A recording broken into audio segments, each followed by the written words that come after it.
जी, अस्सलाम वालेकुम। आज की ये वीडियो जो है वो हम बात करेंगे आपको के फ़ाइनेंशियल रेशो के हवाले से। इससे पहले भी मैं एक इसका सेगमेंट जो है वो अलग से रिकॉर्ड कर चुका हूँ। अगर आपने वो नहीं देखा तो इसका पार्ट 1 भी देखें। यूट्यूब के ऊपर आपको एक सेपरेट वीडियो इसी टाइटल से मिल जाएगी। और ये जो सीरीज़ है ये पूरी एक सीरीज़ है, मतलब एक इस एनुअल रिपोर्ट जो 2024 की जून क्लोजिंग की आई थी, उसके ऊपर ये सीरीज़ मैं चला रहा हूँ और ये जब तक एनुअल रिपोर्ट कंप्लीटली डिस्कस नहीं हो जाती, तो ये सीरीज़ जारी रहेगी। अब आई डोंट नो कि इसके कितने पार्ट्स होते हैं। तो रेशियो एनालिसिस को शुरू करने से पहले आपको पता होना चाहिए कि कभी भी आपने कोई भी फ़ाइनेंशियल डाटा अगर उसको एनालाइज़ करना है, तो उसके लिए रेशियो एनालिसिस बड़ा एक ज़बरदस्त टूल है। और यहाँ से आप जो हिडन नंबर्स होते हैं या हिडन जो डेटा होता है उसको एक्सट्रैक्ट करते हैं रेशियो एनालिसिस की मदद से। तो फाइनेंशियल रेशियो को स्टार्ट करते हैं। अच्छा, जो फाइनेंशियल रेशियो है, इसके ऊपर भी मैंने एक सीरीज़ स्टार्ट की हुई है। अगर आप उसको देखेंगे तो वहाँ से भी आपको काफ़ी रहनुमाई मिलेगी।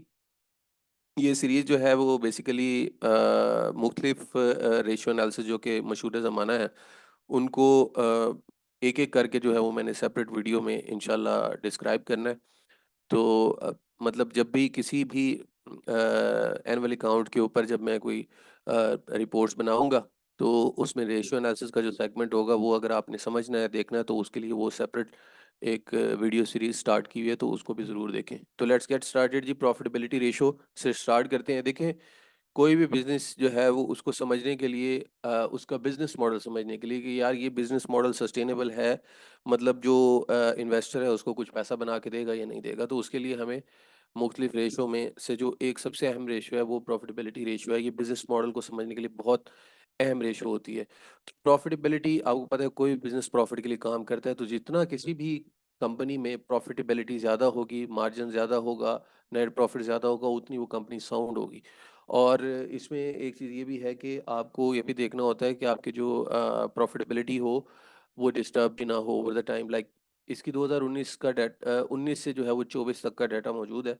तो 32% से ये जो है वो प्रॉफिटेबिलिटी का सिलसिला जारी हुआ। 32, 65, 63, फिर 37 पे चला गया, उसके बाद ये 57 गया और अब 73 पे स्टैंड कर रहा है। तो कहने का मकसद ये है कि कंपनी की फिर प्रॉफिटेबिलिटी, जो ग्रॉस मार्जिन है वो बहुत अच्छा है। ग्रॉस मार्जिन सिंपली होता है जब आप सेल्स में से कॉस्ट को माइनस कर देते हैं। यानी किसी भी कंपनी को जब अपनी प्रोडक्ट बेच के उसमें से जो नफ़ा होता है उसको ग्रॉस प्रॉफिट बोलते हैं। तो ग्रॉस प्रॉफिट मार्जिन जितना अच्छा होगा, जितना उसके अंदर जो है वो बड़ा कुशन होगा, उतनी कंपनी के अंदर प्राइसिंग पावर होगी और उतनी उसकी कॉस्ट पे कंट्रोल होगा। ठीक है? ये दोनों सेगमेंट जो है वो इसके अंदर देखे जाते हैं।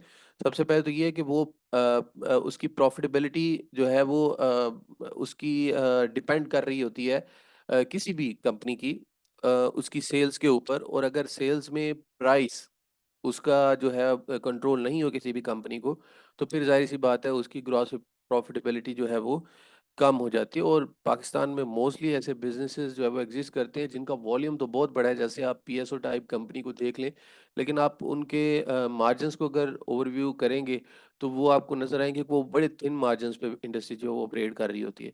जबकि यहाँ पे देखें, ये जो मार्जिन्स हैं वो बड़े ड्रामेटिकली हाई हैं। मतलब 73% बहुत ज़बरदस्त जो है वो ग्रॉस प्रॉफ़िट मार्जिन है।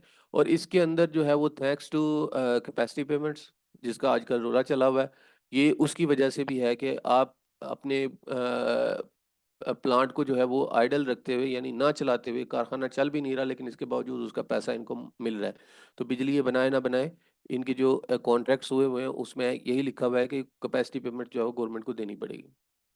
तो ग्रॉस प्रॉफिट मार्जिन के हिसाब से अगर देखेंगे तो हिस्टोरिकली भी आपको बेहतर नज़र आएगा। और दूसरा ये है कि आप दूसरी इंडस्ट्रीज़ के साथ, अच्छा, ये ग्रॉस प्रॉफिटेबिलिटी जो है ना, ये ज़रूरी नहीं है कि आप इसको एक सेम इंडस्ट्री में जो है वो कंपेयर करें इवेलुएट करने के लिए। आप इसको पूरे स्टॉक एक्सचेंज की पूरी इंडस्ट्री, किसी भी इंडस्ट्री के ऊपर जो है वो देख सकते हैं, सिर्फ ये जांचने के लिए कि कंपनी का बिजनेस मॉडल क्या है, उसमें प्राइसिंग पावर भी है और उसकी जो कॉस्ट है जिसके ऊपर वो चीज़ें बना रही है, क्या वो भी उनके कंट्रोल में होती है या वो आउट ऑफ कंट्रोल तो नहीं हो जाती? दोनों चीज़ों के अंदर अगर कोई भी डिस्टर्बेंस होगी तो ग्रॉस प्रॉफिट मार्जिन आपके इरोड हो जाएँगे या कम हो जाएँगे। दूसरा जो अहम रेशो होती है वो होती है नेट प्रॉफिट मार्जिन।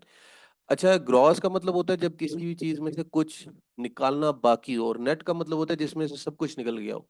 तो नेट प्रॉफिट मार्जिन जो होता है, ये समझ लें कि वो प्रॉफिट है जिसमें से आप कुछ निकलना बाकी नहीं रह गया।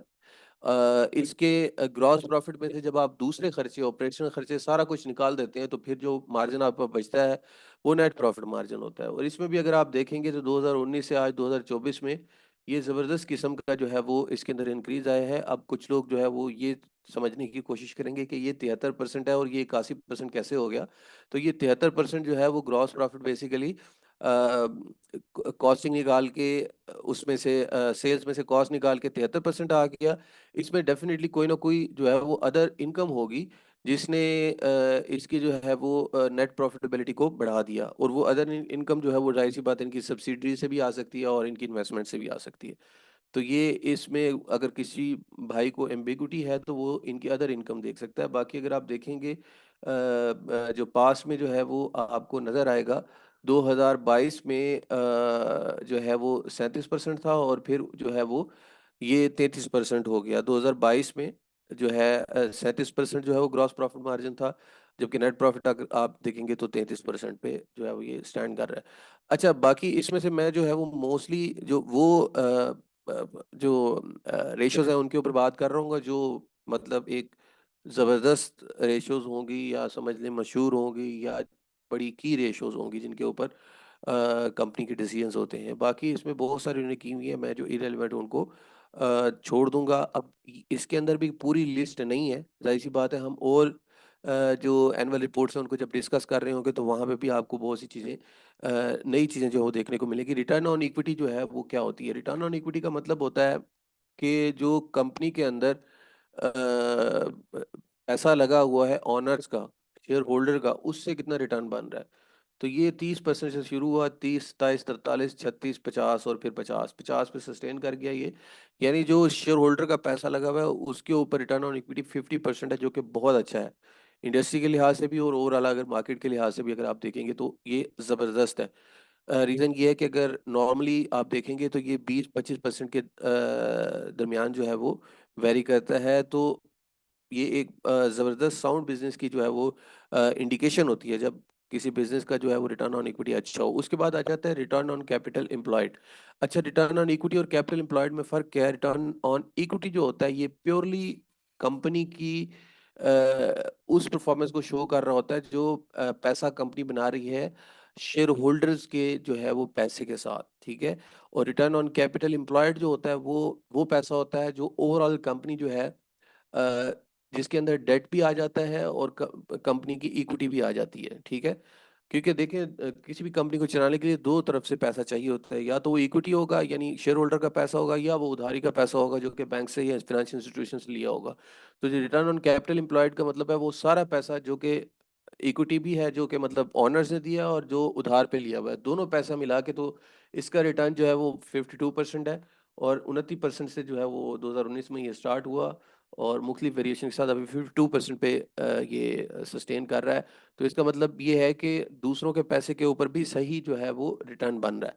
तो इसकी जो रेशियो है वो भी मतलब कंपैरेटिवली अगर आप रिटर्न ऑन इक्विटी को देखेंगे तो इसके साथ भी जो है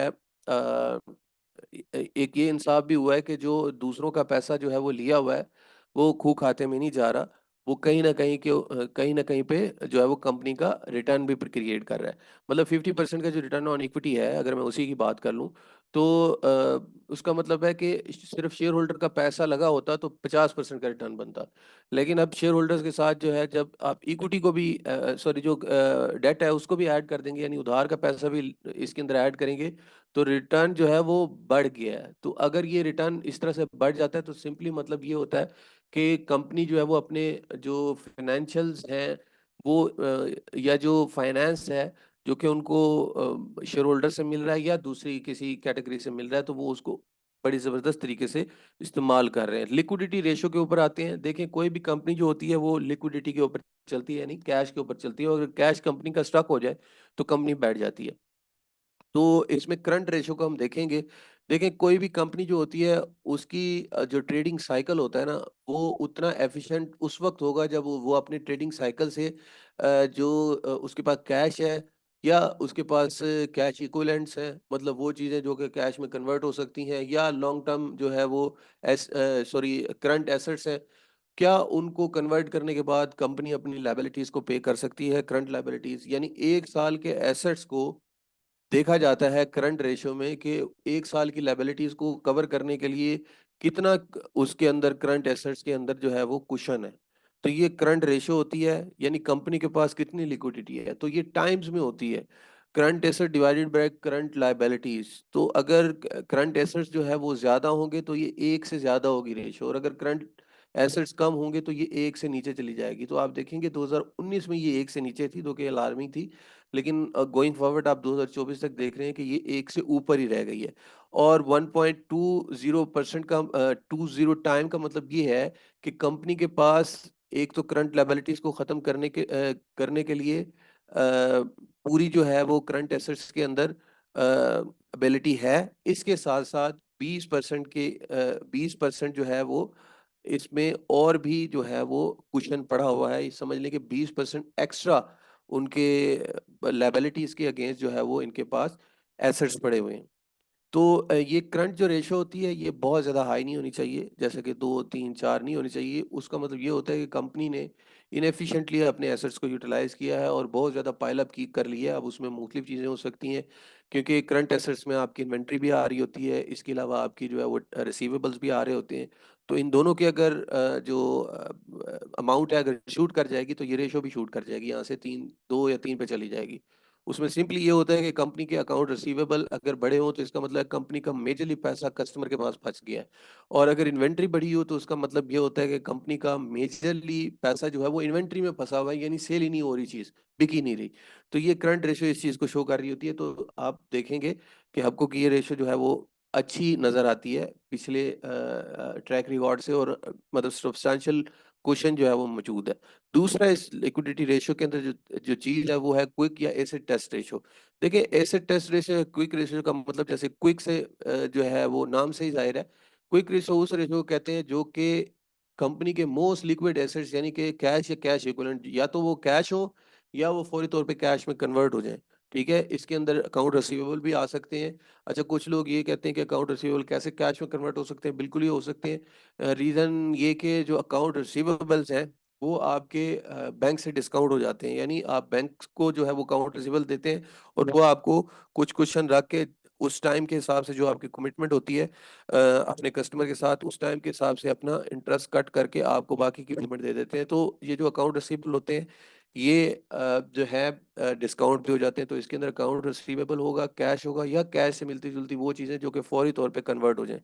तो ये रेशियो भी अगर आप देखेंगे कि 1.16 पे जो है वो स्टैंड कर रही है आपको की, जो कि अगर प्रीवियसली जो करंट रेशियो है उसमें 1.20 पे जो है वो स्टैंड कर रही है, मतलब 4% का सिर्फ डिफरेंस है इसमें।